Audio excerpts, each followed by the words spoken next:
आदर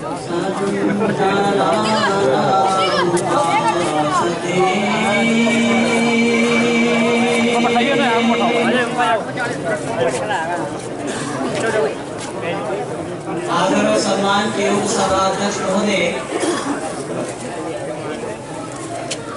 प्रधान अतिथि महोदय, उधर पंचासी विद्वत वरेण्य, आर्य समाज के माननीय प्रधान जी, मंत्री भी तथा समस्त कार्यकर्ता और अधिकारी वर्ग, सभा में उपस्थित धर्म प्रेमी सज्जन एवं मान्य मातृशक्ति, आपके आर्य समाज का वार्षिक उत्सव का आज ये अंतिम सत्र है और प्रत्येक वक्ता अपने अंतिम व्याख्यान को आप लोगों के सामने रखने का प्रयास करेंगे, जिसमें आप लोगों को अगले वर्ष तक पुनः जब तक उत्सव नहीं आ रहा है तब तक याद दिलाने का प्रयास करेंगे हमारे सभी उपदेशक पर। और ये मेरा भी अंतिम विचार लेट हो गए, मैं उपस्थित करने के लिए आप लोगों के सामने उपस्थित हुआ हूँ और मुझे बड़ी खुशी है कि भाई अमित जी मुख्य अतिथि के रूप में हमारे इस मंच को सुशोभित कर रहे हैं और उनके सामने मैं अपना वक्तव्य रखने जा रहा हूं। और मेरा अभी का जो वक्तव्य होगा थोड़ा शांति और धैर्य का दान देंगे तो मैं आप लोगों के दिल और दिमाग में अपनी बातों को उभरने का प्रयास करूंगा। आजकल दूरदर्शन में एक चर्चा छिड़ी हुई है, प्रायः चैनलों में आप देख और सुन रहे हैं पिछले सप्ताह से। वो कार्यक्रम है महिला काजी और मौलाना नहीं राजी। सुना आप लोगों ने? सब आपके दिमाग से क्या आइए,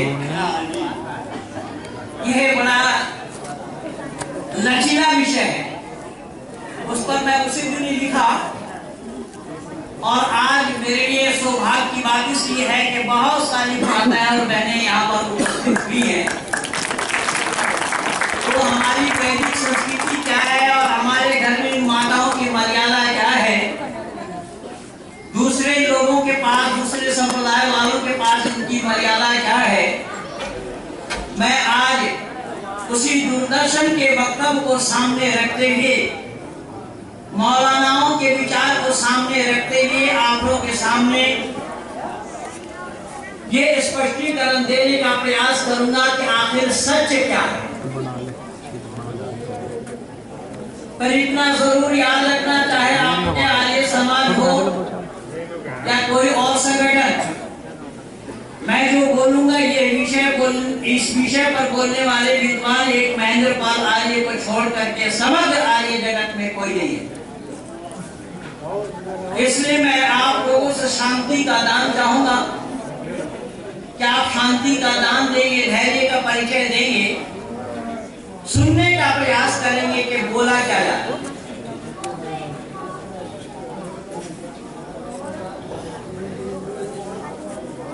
एबीपी न्यूज में ये आ रहा था, महिला कारी और मौलाना नहीं राजी, इस शीर्षक पर एबीपी न्यूज वाले दिखा रहे थे कि राजस्थान के अंदर में कुछ महिलाओं ने मिलकर के काजी बनने का प्रस्ताव रखा है। काजी क्या है उसको मैं पहले आप लोगों के सामने रखूं।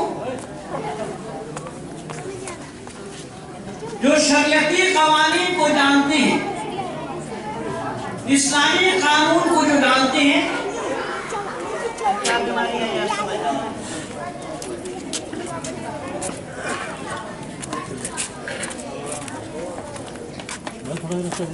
चुप हो जाओ बट्टे। और उसी कानून को जो चरितार्थ करते हैं, उसी कानून को सामने रख करके जो फैसला सुनाते हैं, उन फैसला सुनाने वाले का नाम काजी होता है। और अब तक इस्लाम जगत में किसी महिला को काजी नहीं बनाया गया। ये पहला ही प्रयास महिलाओं का है। पर इस्लाम से हमें पूछना चाहिए कि सही में इस्लाम में कोई महिला काजी बन सकती है या नहीं। तो इस पर मैंने अपने लेखनी के माध्यम से दर्शाया कि महिलाओं को काजी बनने का कोई अधिकार इस्लाम में नहीं है।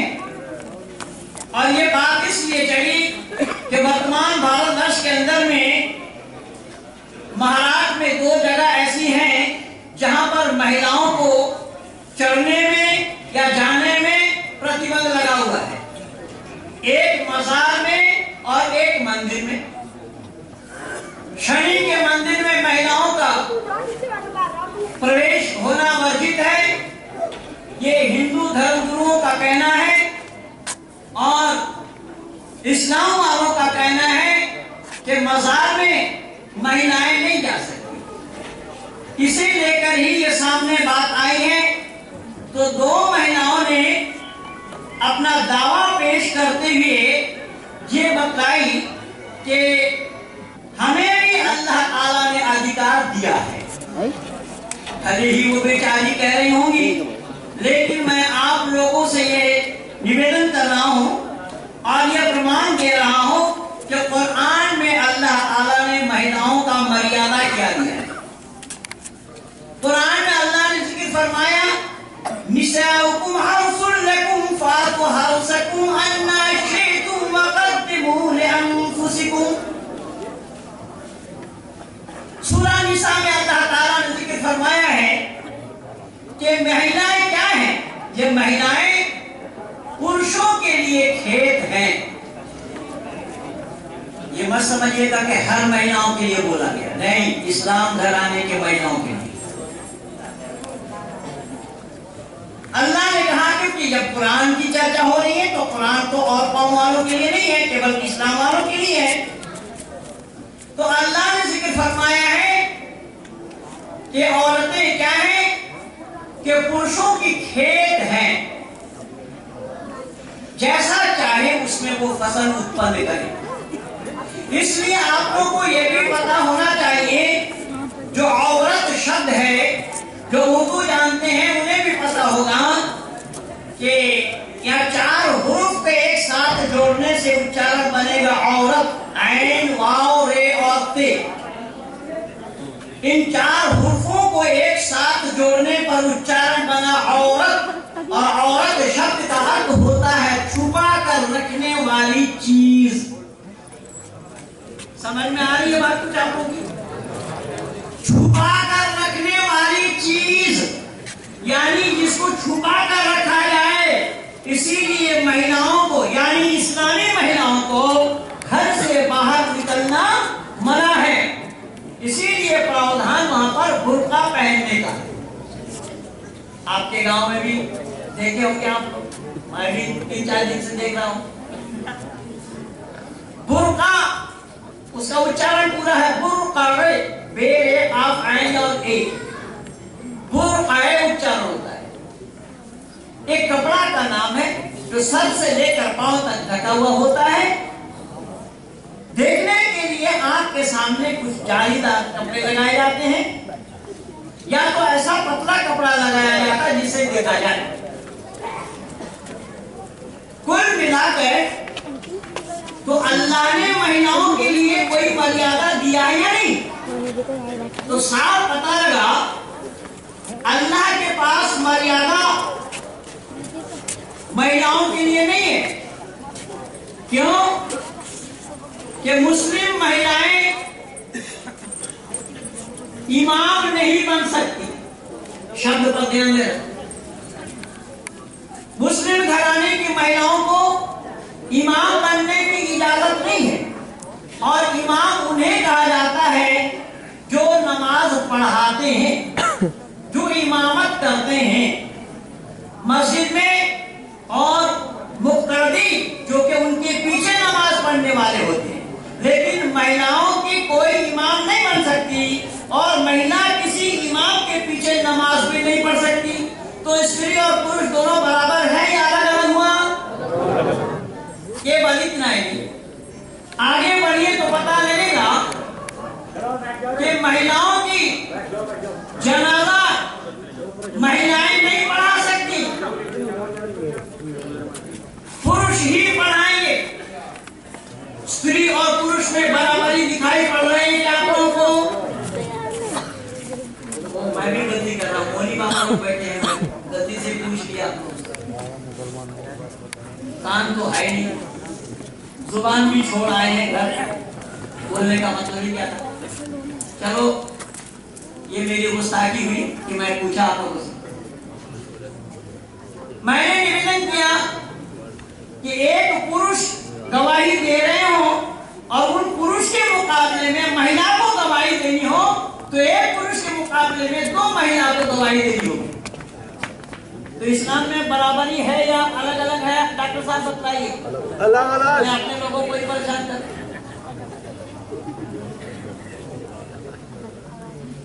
एक पुरुष के समान दो महिलाओं को गवाही देनी होगी। कहां? इस्लाम में। पिता की संपत्ति में लड़की केवल 2 आना की हकदार है, 4 आना की हकदार है, और पति की संपत्ति में 2 आना की हकदार है। तो बेटा और बेटी दोनों में बराबर है या ऊंच नीच है? केवल इतना ही नहीं है, ये तो दुनियादारी की बात हुई।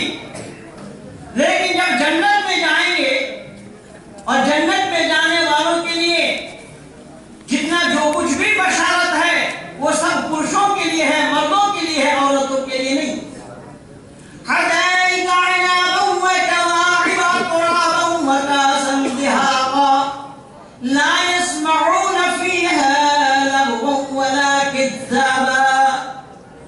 हम उम्र औरतें, दिल बहलाने वाली औरतें मुसहरी लगाकर, मच्छरदानी लगाकर इंतजार करेंगी। अच्छा, दिल बहलाने वाली औरतें, हम उम्र औरतें, वो औरतें दिल किनकी बहलाएंगी भाई? क्या ख्याल रखा? पुरुषों के? आप भी मोनी बाबा बनना चाह रहे हैं? यानी महिलाएं अगर दिल बहला रही हैं तो किनके दिल बहलाएंगी? आप लोग समय खराब में रखें, पर मैंने इस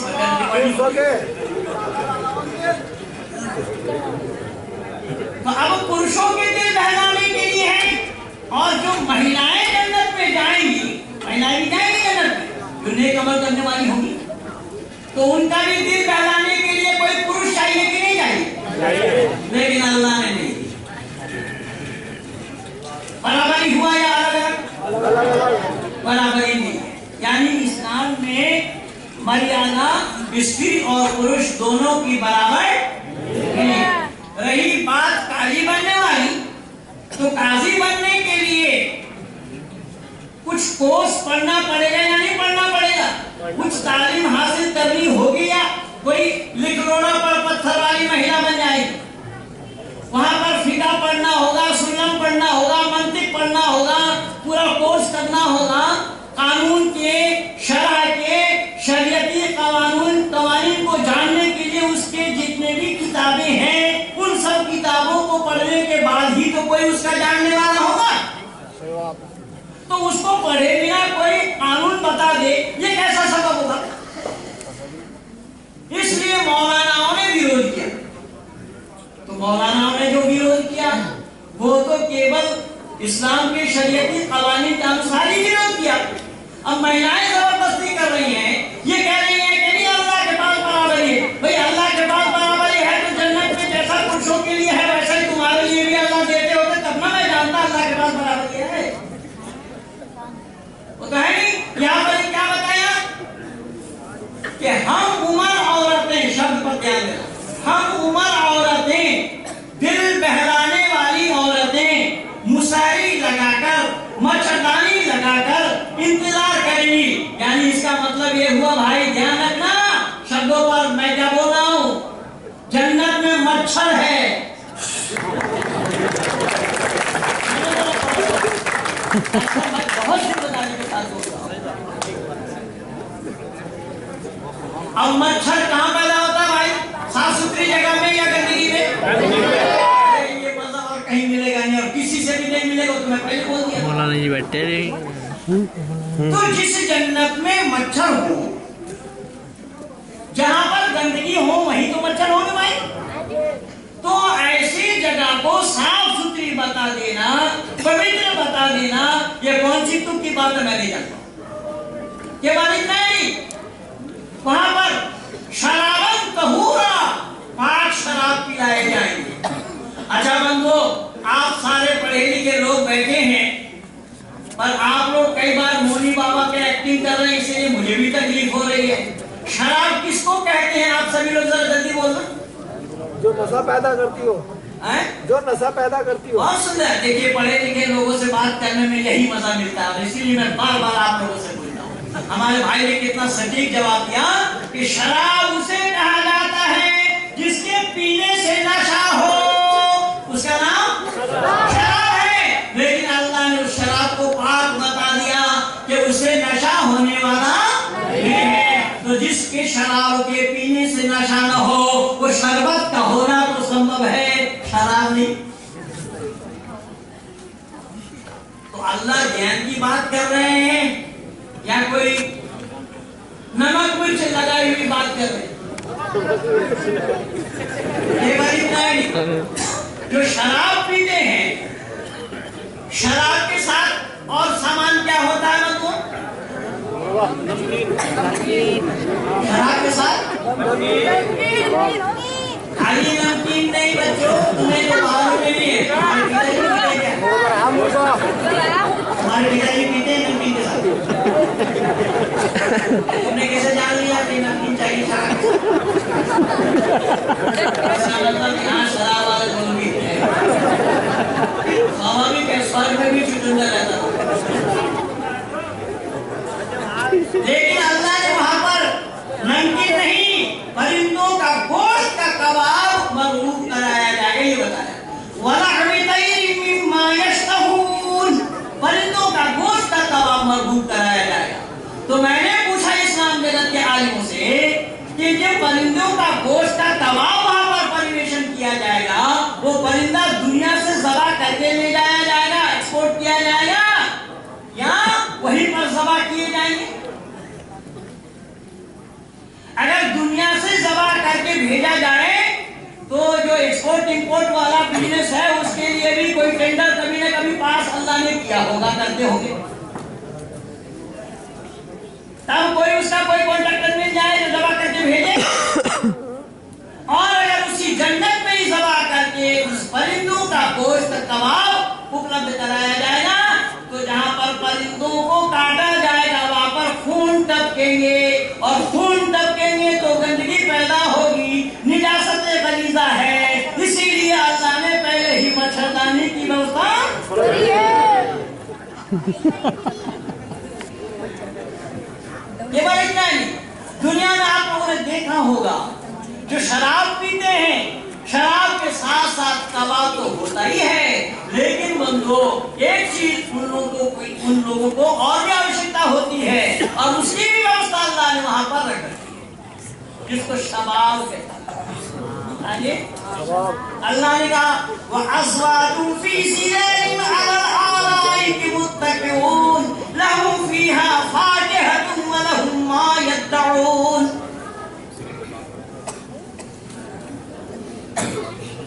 वहां बहुवचन में आया है, हम उमर औरतें वहां हैं,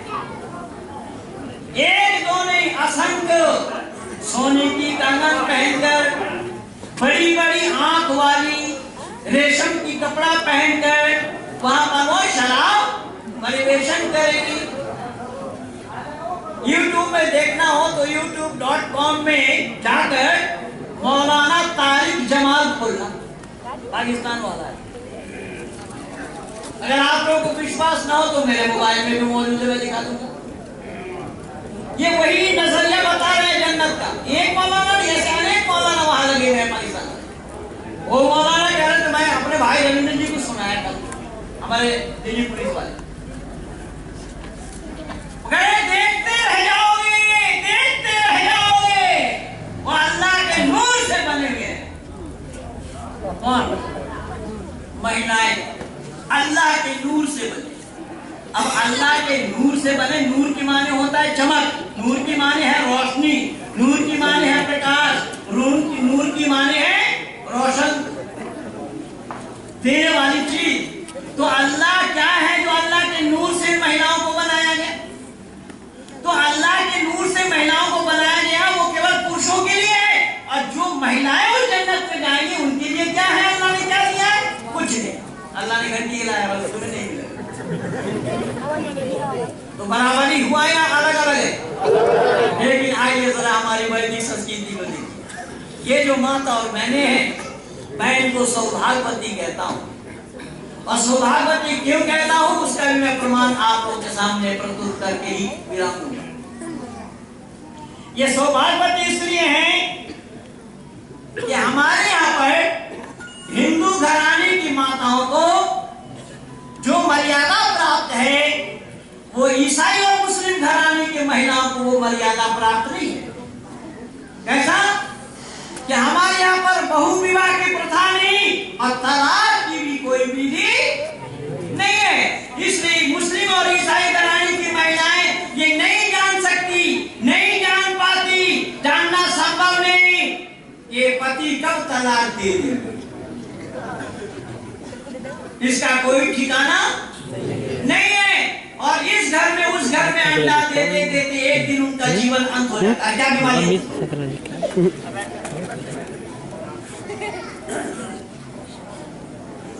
इस घर में उस घर में अंडा देते देते एक दिन जीवन अंत हो जाता है। लेकिन हमारे यहाँ हिंदू घराने में बहु विवाह की प्रथा ही नहीं है और तलाक की भी कोई विधि। एक बार स्वामी विवेकानंद जी जब विदेश गए तो वहां पर क्या देखा? एक ताजा कब्र में एक महिला पंखा कर रही है। स्वामी विवेकानंद जी से रहा नहीं गया, वो महिला से जाकर के पूछने लगे कि कब्र में पंखा क्यों कर रहे हैं? ये आदमी मर गया, मरे हुए आदमी को पंखा करने का क्या मतलब? तो उस महिला ने कही कि ये मरा हुआ आदमी नहीं है। बोले फिर? बोले ये मेरे पति की ही कब्र है। हाँ ठीक है, वो तो मर गए हैं। बोले हाँ, पर फिर उस मरे हुए आदमी को पंखा क्यों कर रही है? उस महिला ने बोली वो मरते समय बोला था कि जब तक मेरा कब्र ना सूखे दूसरा पति मत बनाना। मैं तो पति बनाने के लिए जल्दी से कब्र सूखे।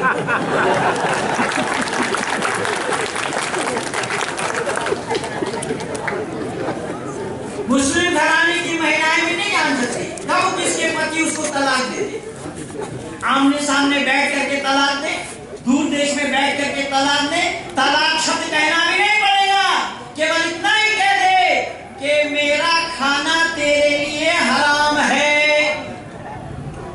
इतना कहने पर भी तलाक में बायन हो जाए, एक तलाक। और ये कहे पति कि मेरे बच्चे को हाथ मत लगाना, इसमें भी एक तलाक हो जाएगा। और कहे कि मेरे घर से तू रफू चक्कर हो रहे, इसमें भी एक तलाक हो जाएगा। और अगर मुस्लिम पति कोई कहे अपने पत्नी से कि तेरे शरीर का यहाँ से यहाँ तक का हिस्सा मेरी माँ जैसी है, तो भी एक तलाक। ये सब तलाक के बाइन के अंदर। इसलिए आप लोगों को मैं याद दिला दूं बीती जाती घटना कि पिछले दिन एक फिल्म चली थी जिस फिल्म का नाम रखा गया था जंजीर, फिर जिस फिल्म का नाम रखा गया था तलाक।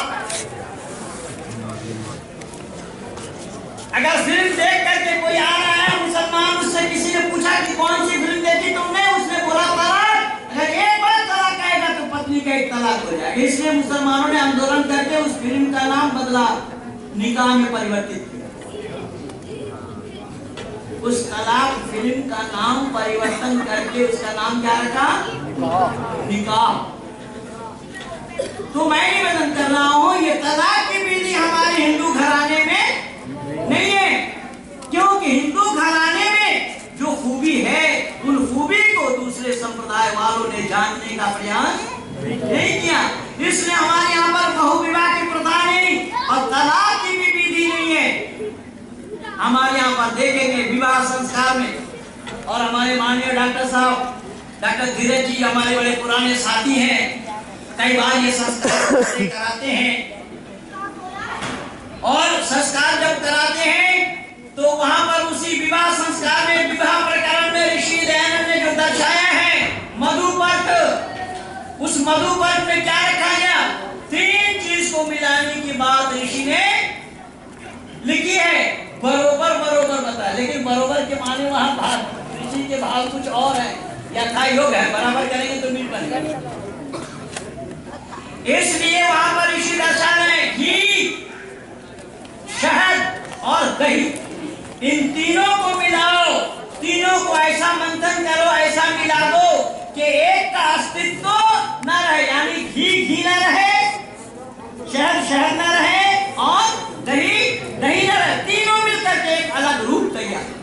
बोले विवाह बंधन में इन दोनों को बांधा जा रहा है, पति पत्नी के रूप में उन दोनों को चटाया भी जाता है, और यज्ञ में हम आहुति भी डालते हैं, और दोनों को समझाया जाता है कि हम और आप दोनों मिलकर के ऐसे ही मंथन करते हुए अपना जीवन यापन करेंगे तो हमारे आने वाली संतानें अच्छी होंगी। केवल इतना ही नहीं, उस विवाह प्रकरण में यही बतलाया गया कि वहां पर पत्थर रखा जाता है, शिरा जिसको बोलते हैं उस समय, और लड़की के पांव उसमें रखा जाता है, उसमें मंत्र का यही उच्चारण होता है। मंत्र के भाव यही है कि ये पत्थर जैसा कठोर है, अगर आपके घर में कोई आपत्ति आ जाए, कोई मुसीबत आ पड़े, तो इसी पत्थर जैसा पत्थर नुमा बनकर उन मुसीबतों का सामना मैं आपके घर में रहकर करूंगी। यहाँ पर छोड़ने का, जाने का कोई सवाल पैदा नहीं। लेकिन मुस्लिम घराने के लोग कब उनको तलाक दे देंगे इसका कोई भी अता पता नहीं है। तो ये जो परिपाटी है वैदिक संस्कृति के माध्यम से हमारे ऋषियों ने दिया है, इस परिपाटी का क्या मुकाबला? यहाँ पर विवाह बंधन में दोनों को बांधा जाता है, पति पत्नी के रूप में। इसलिए विवाह बंधन में जब बांधा जाता, कुछ लोग कहते हैं कि हम तो लड़की दान करते हैं, लड़की दान नहीं है, वो तो कह रहा प्रतिक्रिया में मैं ग्रहण करता हूँ। जब ग्रहण किया उसने पति बन करके, फिर हम दान कहाँ कर रहे?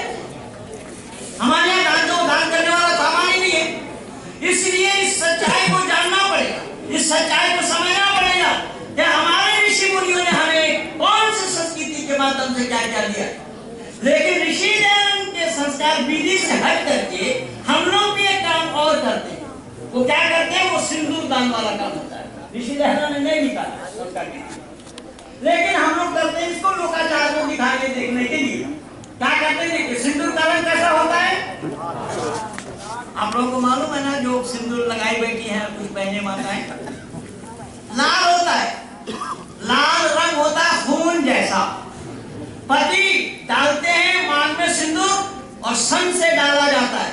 पति कह रहे हैं कि सन जैसा बाल तुम्हारा सफेद हो जाए उस समय तक मैं तुम्हारा साथ निभाऊंगा, हाथ नहीं छोड़ता, और मेरे शरीर में एक बिंदु रक्त जब तक बाकी है उस समय तक मैं तुम्हारा साथ निभाऊंगा, मैं तुम्हारा हाथ नहीं छोड़ता। ये भाव उसके अंदर में है। लेकिन मुस्लिम घराने की शादी को देखिए,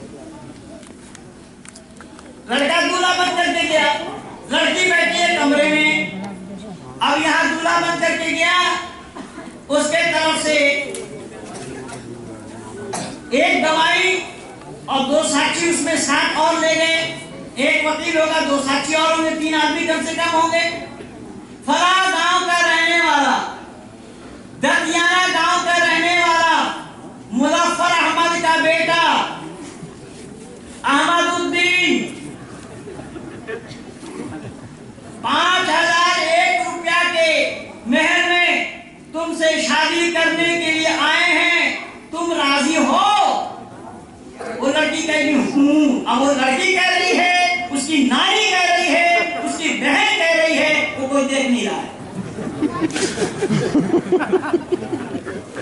अब किनके साथ शादी करा रहे हैं तो वही, पर मैं यहाँ निवेदन कर रहा हूँ तो हमारे यहाँ जो विवाह संस्कार है वो सबके सामने है, कोई बात छुपी हुई नहीं है। लड़का को भी अंधेरे में नहीं रखा जाता और लड़की को भी अंधेरे में नहीं रखा जाता, ये वैदिक परंपरा है। इसलिए मैंने निवेदन किया, हमारे यहाँ पर बहु विवाह की प्रथा नहीं है और तलाक की भी विधि नहीं है। आप कहेंगे पंडित जी बहु विवाह की प्रथा नहीं है, आप सभा से हट करके अलग जाकर के पूछिए किसी और हिंदू पुरुष से कि पत्नी तो है, दूसरी शादी करना चाहते हो क्या? और बाहर जाकर के फौरन बोल देंगे नहीं, ऐसा संभव नहीं है, हमारे यहाँ शौक से शादी नहीं है। उस दशा में अगर पत्नी मर गई हो तो दूसरी शादी, छोड़कर चली गई हो तो दूसरी शादी, संतान उत्पन्न न हुए हो तो दूसरी शादी, लेकिन शौक से 1 2 3 4 अल्लाह ने कहा निसाउकुम हर्सुलकुम फातुहरकुम अन्ना शैतुम वक़द्दिमू लिअनफुसिकुम, ये तो कहा है, साथ साथ अल्लाह ने जिक्र फरमाया है कि अगर तुम देखते हो मातृ पितृहीना लड़कियों के साथ सुविचार नहीं कर पाएंगे, वही लखत तुम अल्लाह तुक्सितु फिल यतामा फंकिहु मा तवलकुम मिन निसाई मसना व सुलसा व रुबा, अपने पसंद के मुताबिक शादी करो, 2 2 3 3 4 4, यानी 4 शादी करने की छूट इस्लाम में है। 4 शादी करने की छूट तो है ही, इस्लाम वालों को बेटे की तलाकशुदा बहू से ससुर शादी कर सकते हैं, ये अनुमति कुरान में है। और सूरह हज़ार आयत नंबर 37 को उठा करके देख लिया, हज़रत मोहम्मद साहब ने स्वयं किया और आपका यह मुजफ्फरनगर जिला जिसमें मैं 2 यही निकाह देखा हूँ, एक पहले इमरान कांड हुआ, उसके बाद एक कांड और हुआ है कि बेटे की पत्नी से ससुर ने वो बेटे की मां बनी। लेकिन हमारे वैदिक संस्कृति में हमारे हिंदू घराने की महिलाएं कोई बता सकती हैं कि हाँ कोई किसी बहू को ससुर के साथ शादी हो? संभव है? संभव ही नहीं है। भाई सर विचार करके देखना, हमारे यहाँ पर बहु विवाह की प्रथा नहीं है, तलाक की भी विधि नहीं है। अगर आप कहेंगे कैसा, तो मैं 2 उदाहरण प्रस्तुत करते हुए पानी को ठीक समय के अंतर्गत विराम दूं। और वो उदाहरण ये है कि हमारे यहाँ शौक से लोग विवाह नहीं करते। क्यों? कि हमारे यहाँ राष्ट्र को प्रजा चाहिए, प्रजा की उत्पन्न के लिए गृहस्थी में लोग आते हैं, शौक से नहीं। लेकिन दूसरे जगह शौक से करते हैं, 2 करे 3 करे या 4 करे। हजरत मोहम्मद साहब ने तो 11 शादी की थी और उससे भी मन नहीं भरे, 2 कनीज भी रखे, उन कनीजों से संतान भी उत्पन्न किया। मारिया बिटिया नाम की एक कनीज थी, उनके तरफ से भी एक संतान पैदा हुआ जिसका नाम इब्राहिम था। तो कहने का तात्पर्य यह है कि हमारे यहाँ पर शौक से काम नहीं होता। कैसा? एक छोटा उदाहरण दे रहा हूं। एक लकड़हारा था जहां लकड़ी काटने का काम करता था जंगल के अंदर। एक दिन की बात है कि एक जंगल में वो लकड़ी काटने के लिए चला गया। बहुत बड़ा विद्वान है, बहुत बड़ा जुगाड़ है। जहां वो लकड़ी काट रहा था, उस पेड़ के नीचे एक नदी जा रही थी, नदी बह रही थी। उसे नदी केवल यहाँ नहीं बहती है, नदी जन्नत में भी बहाते हैं।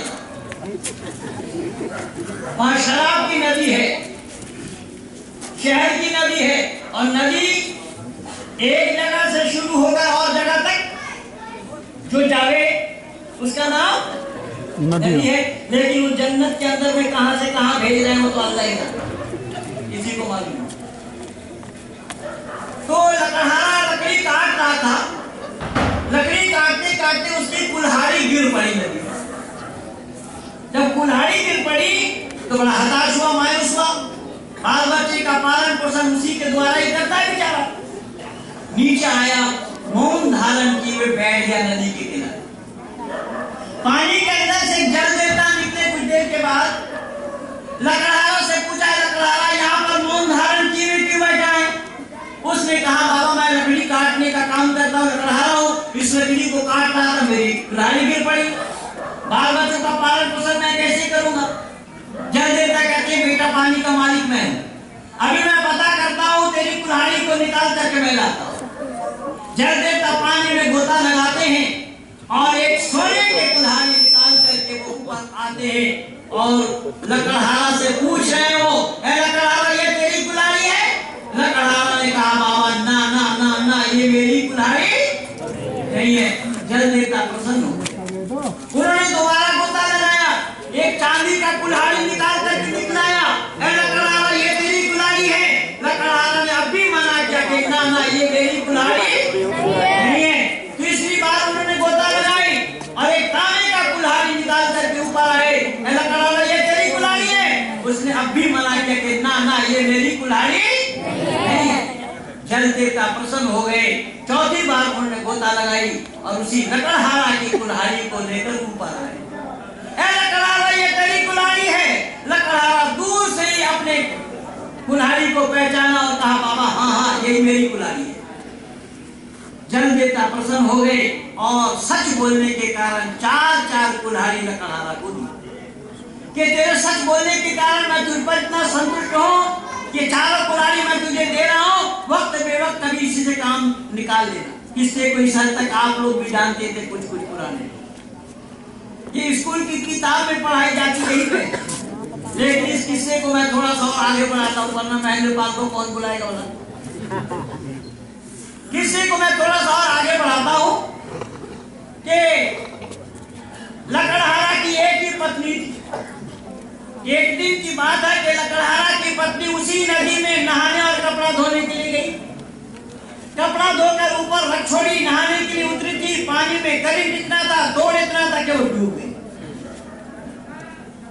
लकड़हारा प्रतीक्षा देगा, समझ गया कि कपड़ा धोने के लिए गई हो, कहीं वो डूब गई, वहां जाकर पता करना चाहिए। नदी के किनारे पहुंचा तो आप देखा, हाँ उसकी चप्पल भी और उसके कपड़े भी। फिर मौन धारण किए हुए बैठ गया। वही जल देवता निकले, क्या बात है, क्यों मौन धारण किए बैठा है? बाबा मेरी एक ही पत्नी थी, वो नहाने के लिए कपड़ा धोने के लिए आई थी, उसके धुले हुए कपड़े उसके चप्पल भी मैं देख रहा हूँ, वो डूब गई। जल देवता कहते, बेटा घबराना मत, पानी का मालिक तो मैं हूँ, मैं भी तेरी पत्नी को निकाल करके लाता हूँ। जल देवता गोता लगाते और एक सुंदरी महिला को निकालकर ऊपर आ जाते हैं, जो लकड़हारा की पत्नी नहीं थी। जल देवता ने पूछा, लकड़हारा ये तेरी पत्नी है? लकड़हारा ने कहा, बाबा हाँ हाँ, बस बस यही मेरी पत्नी। जल देवता को संतुष्ट होना था या नाराज? नाराज होकर के कहने लगे कि नालायक मूर्ख, झूठा मिथ्यावादी कहीं का, तू जानता ये तेरी पत्नी नहीं है, मैं भी जानता हूँ ये तेरी पत्नी नहीं है, तू एक महिला के प्रति इतना दुर्बल है, तेरी पत्नी नहीं है, फिर भी तू कह रहा हाँ ये मेरी पत्नी है। यानी जितना जो कुछ भी बोलना था वो सब बोल दिए। उस महिला को लेकर डूब नहीं वाले थे। लकड़हारा हाथ जोड़ करके गिड़गिड़ाते हुए कहा, बाबा आपने जो कुछ भी कहा बिल्कुल ठीक कहा, लेकिन मैं भी तो कुछ कहना चाहता। क्या कहना चाहता? झूठा मिथ्यावादी कहीं क्या कहना चाहता, कह दे। उसने बोला, बाबा मैं तो उस दिन बारी बारी से 4 बार सच बोला और आपने 4 कुल्हाड़ी मुझे सच बोलने के कारण, अरे बोलो तो सही, और आज ही कहीं मैं उसी सच को अपना लेता और आपसे कहता ये मेरी पत्नी नहीं है, तो आप दोबारा गोता लगाते। उससे भी कोई और सुंदरी महिला को निकालते, वो मेरी पत्नी न होती और उसे भी मैं मना करता। आप तीसरी बार गोता लगाते, उससे भी कोई और रूपसी को निकालते, वो मेरी पत्नी न होती, उसे भी मैं मना कर देता। फिर चौथी बार आप गोता लगाते, मेरी पत्नी को निकाल करके लाते और उससे पूछते ये तेरी पत्नी है? मैं उसे देख छोड़ता हूँ। उस दिन तो ऐसा सच बोला था, 4 कुल्हाड़ी आपने मुझे दी थी, आज अगर मैं उसी सच को अपना लेता तो 4 पत्नियां मुझे देख लेती। ये हिंदू घराने के लोग, हिंदू घराने के लोग जानते हैं कि 4 कुल्हाड़ी का पालना और 4 पत्नियों का पालना बराबर है। ये जिम्मेदारी निभाना जानते हैं। यही कारण बना कि हिंदू घराने की महिलाओं को इन मुसीबतों का सामना करना। हमारे यहाँ पर नारी के लिए जो मर्यादा ऋषिवत ने दर्शाया है, जो दूरदर्शन में दिखाए जा रहे थे, वहां पर शंकराचार्य भी थे, एक पादरी साहब भी थे और 3 मौलाना थे। एक मौलाना तो मेरे साथ में रहे, मौलाना कासमी साहब, जो डिबेटिंग इंडिया वालों ने डिबेट रखा था, उसमें आरिफ मोहम्मद खान साहब भी थे, मैं भी था और वो मौलाना भी थे। तो यहाँ पर यूँ बताया जा रहा है कि महिलाओं की मर्यादा कहाँ कहाँ है, पर हिंदू घराने में महिलाओं की मर्यादा नहीं। बाबा तुलसी ने बोला ढोल गवार शूद्र पशु नारी ये सब तारण के अधिकारी। बाबा तुलसी ने महिलाओं में 8 अवगुण गिना दिया और शंकराचार्य कह रहे नारी नरक का द्वार है। कबीर दास कह रहे हैं कि नारी के छाया पड़त अंधा होत भुजंग, कबीरा तिनको किम गति जो निज नारी के संग। दोबारा ना जी, महिलाओं की मर्यादा नहीं है इन लोगों के पास। अगर महिलाओं की मर्यादा है तो केवल और केवल वैदिक संस्कृति में है, जहाँ पर ऋषि व देव दयानंद ने ढूंढ करके दिया है शरीर ब्रह्मा बभूविहा, अर्थात नीच निगाह वाली, अपने को हिफाजत करने वाली जो महिलाएं हैं, ऐसी महिलाओं को स्वयं वेद मुकद्दस में परमपिता परमात्मा ने ब्रह्मा का उपाधि दिया है। नीच निगाह वाली से मतलब यह है कि आपका जो सर्किल है, आपका जो स्टेटस है, आपका जो स्तर है, उसके नीचे स्तर में भी महिलाएं रहती हैं। जैसा उदाहरण के लिए आपके पास 2 जोड़ी चप्पल है या आप लोगों के पास 2 जोड़ी चप्पल है, कुछ महिलाएं आपके पड़ोस में और हैं जिनके पास 1 जोड़ी भी नहीं है। तो जिनके पास 1 जोड़ी भी चप्पल नहीं है उनके तरफ देखना, पर ऊपर के तरफ नहीं देखना। यानी जयललिता के पास कितनी चप्पल है वो नहीं देखना। जयललिता एट ए टाइम 450 जोड़ी चप्पल रखती है। 2 दिन के लिए दिल्ली आती है तो 150 चप्पल ले आती है। मैं नहीं समझ पाया वो बेचारी उसको खाती है, पहनती है, सब लगाकर छोड़ती है, क्या करती है? 2 दिन में 150 चप्पल ले। तो यहाँ बताया गया कि आपके नीचे सर्किल में जो महिलाएं हैं उनकी तरफ देखना, ऊपर की तरफ देखना नहीं। इसीलिए परमपिता परमात्मा ने मातृशक्ति का गुणगान यहाँ वेद मुकद्दस में किया है, लेकिन दुनिया वालों ने सच्चाई को जानने का प्रयास नहीं। ऋषि दयानंद ने भी दिखाया है, मनु का हवाला देते हुए कि यत्र नार्यस्तु पूज्यन्ते रमन्ते तत्र देवता, जहाँ नारियों की पूजा होती है वहाँ देवता का निवास होता है। हमारे यहाँ नारियों का आदर करना, नारियों का सम्मान करना यहाँ सिखाया जाता है, लेकिन इस्लाम में तो पैर की जूती बताई जाती। हिंदू घराने वालों ने भी जूती बताया है। अभी बोला ना मैं, बाबा तुलसीदास ने क्या बोला? ढोल गंवार शूद्र पशु नारी ये सब ताड़न के अधिकारी। के जैसा ढोल हाथ में डंडा लिए बिना बजाए जाना संभव नहीं। पशुओं को हाथ ना हो तो हाथ में डंडा लो, आदि आदि। महिलाओं से बात करो तो हाथ में डंडा लेकर बात करो। एक दूसरे की मर्यादा को जानने समझने के लिए कोई बात यहाँ पर नहीं कही गई। लेकिन दुर्भाग्य की बात यह है कि उस एबीपी न्यूज में जो चैनल में दिखाया जा रहा था वहाँ कोई वैदिक विद्वान ही नहीं थे। अब ये आर्य समाज की भी कमी रही। हमारे भाई डॉक्टर साहब नाराज होंगे, मेरे से नाराज होते रहे, मेरा कुछ बिगाड़ नहीं पाएंगे। ये वो नाराजगी अपने पास रखेंगे। या आर्य समाज वालों ने प्रयास किया होता तो अपने विद्वान वहां भी भेजते, लेकिन वहां अपने विद्वान भेज नहीं पाए और ना न्यूज चैनल वालों ने ढूंढा कोई वैदिक विद्वान। ये दोनों बातें हो रही है बंधुओं। सही अर्थों में अगर वैदिक संस्कृति को हम जन जन तक पहुंचा देते हैं, ऋषि वरदेव दयानंद के विचारधारा को जन जन तक पहुंचा देते हैं, तो मानव समाज के अंदर में एक शांति का वातावरण लाया जाना संभव होगा। इसीलिए ऋषि वरदेव दयानंद ने कहा मनुष्य बनो।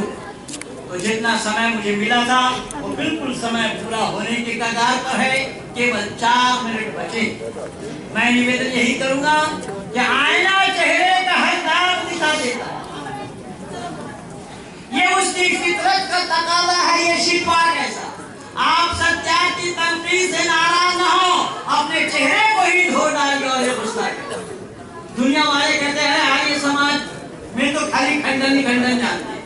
अच्छा बंधु, जिम्मेदारी के साथ मैं जोड़ रहा हूँ, आप लोगों से निवेदन कर रहा हूँ, यहाँ पर मैंने अपने वक्तव्य में खंडन किया खाली या मंडन भी है,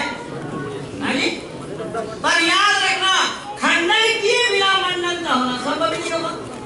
आपको कुर्ता बनानी है और कुर्ता बनाने के लिए आपने कपड़ा लिया, दर्जी के बाद डाल दी और आपने कहा कि इसको खंडित मत करना, कुर्ता बना दो, संभव होगा? क्या खंडन किए बिना संभव नहीं। छोड़िए कपड़ा बनाना, रोटी खाने आप बैठे हैं, थाली परोसा गया और गृह स्वामी कह रहे हैं कि देवता जी आप भोजन कीजिए पर रोटी को खंडित मत करिए। चलो मैं मान लेता हूं पूरी रोटी गोल करके मुंह में डाल दिया, लेकिन तब भी तो दांत से एक टुकड़ा करना पड़ेगा। संभव है खाना? इसलिए याद रखिएगा खंडित किए बिना मंडित का होना संभव नहीं। लोग कहते सत्ता प्रकाश ने दयानंद ने खंडन किया, इसलिए मैंने ये कहा कि आईना चेहरे का हर दाग दिखा देता है, ये उसकी फितरत का तकाजा है, ये शिकवा कैसा।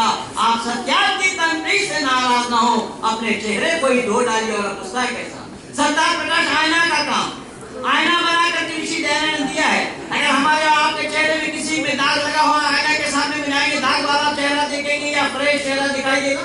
तो आईना पर दोष लगाना क्या होगा? इसलिए मैंने कहा कि आईना पर दोष लगाना फजूल है, बेकार है।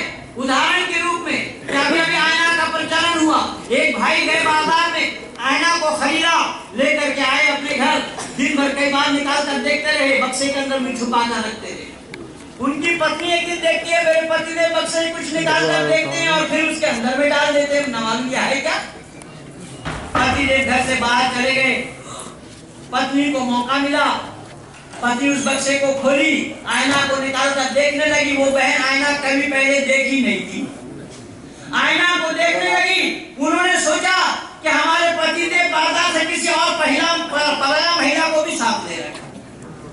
वो रोने लगी, चीखने और बिलबिलाने लगी। घर में माता जी थी, बुढ़िया सास बिचारी।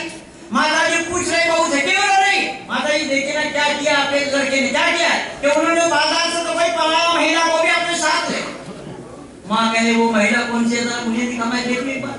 माँ के हाथ में आईना दिया गया, माँ भी बुढ़ापन सा चेहरा देख रही है और बुढ़ापन सा चेहरा देख करके माँ कही वाकई में मेरे बेटे ने गलती की है, अगर उसको पराया महिला ही लाना था वो मुझ कोई जवाई दे करके लाता। कहने का मतलब बताता नहीं है भाइयों कि जो जैसे चेहरे वाले लोग जाएंगे वैसा ही चेहरा उनको नजर आएगा। तो ये थोड़ा सा समय मैं आप लोगों का दिया हूँ। मेरे पास सीडी, डीवीडी और मेरी लिखी हुई पुस्तक मौजूद है। जिन भाई को चाहिए, धर्म और मत में भेद क्या है, धर्म किसको कहा जाता है और मजहब किसको कहा जाता है, इसको जानने के लिए भेजा चाहिए, अकल चाहिए। मैं अपनी पुस्तक में लिखा हूँ और मेरे अब तक जिन जिन मौलानाओं के साथ डिबेट हुआ है वो सब डिबेट का वीडियो मेरे पास मौजूद है डीवीडी के रूप में। और कहाँ ईसाइयों के साथ, अब जगह तो समय ईसाइयों से डिबेट हो रहा था मेरा, तो आपने देखा है ईसाइयों के साथ डिबेट, इस्लाम वालों के साथ डिबेट। ये जाकिर नाइक की दुकानदारी बंद करने के लिए किसी आर्य समाज का योगदान नहीं है, आर्य समाज को कोई विद्वान का योगदान नहीं है, एक महेंद्र पाल को छोड़कर। ये तो सब डफली वाले हैं, डफली बजा रहे हैं, ये उनको जवाब देने की हिम्मत नहीं रखते हैं, ना इनके पास है कोई कला कौशल। ये केवल अपनी दुकानदारी कर रहे हैं, लूटने खाटने के पीछे लगे हुए हैं, आर्य समाज के संपत्ति के पीछे लगाए हुए बैठे हैं। कहीं प्रतिनिधि सभा में झगड़ा, कहीं सार्वजनिक में झगड़ा, कहीं समाज में झगड़ा, बस यही काम हो रहा है। इसीलिए याद रखिएगा, मैं आज तक किसी समाज का मेंबर नहीं हूँ, इसीलिए मैं दयानंदी हूँ और दयानंद का नाम था मूल शंकर।